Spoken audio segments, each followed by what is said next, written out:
the doors. First patient walks in, steps up to the counter, hands me a script for OxyContin.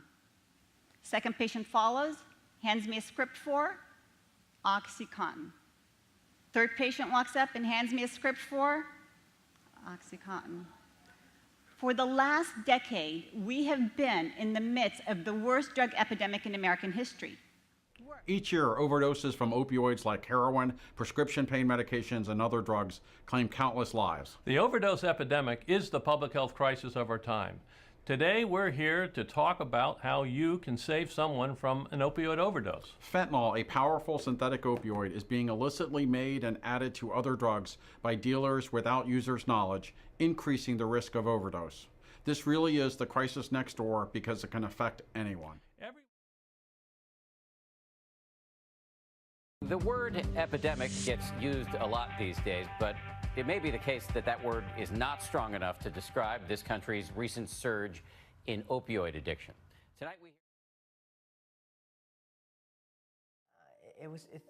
it's harrowing to watch your son go through this. Joey! Joe, let's go. Joe! Joe! It was really hard, but I didn't want to leave him. So.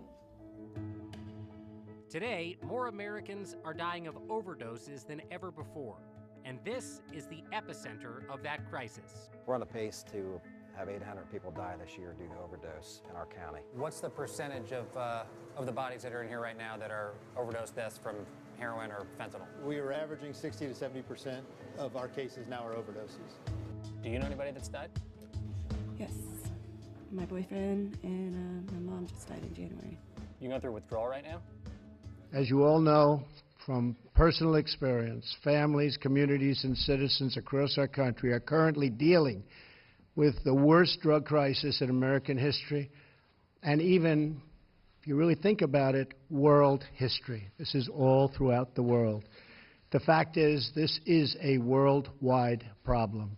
This crisis of drug use, addiction, and overdose deaths in many years, it's just been so long in the making. By 2012, physicians wrote 259 million prescriptions for opiate painkillers, enough to give a bottle of pills to every adult in the country.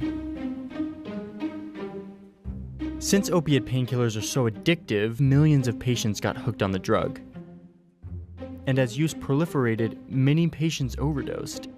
In 2014, nearly 19,000 drug overdoses were linked to opiate painkillers, about 40% of all drug overdoses recorded that year.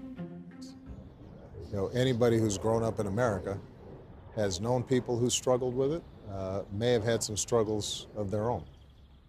I had a lot of close friends who ended up having to go through the recovery process. But you know, the reason that we've been really focusing on this opioids issue is this is an area where the incidence of people dying from overdoses is actually spiking. It's unreal. I mean, in 47 minutes, there was already 9 deaths. In 47 minutes? On the street. People are dying from what? Drugs.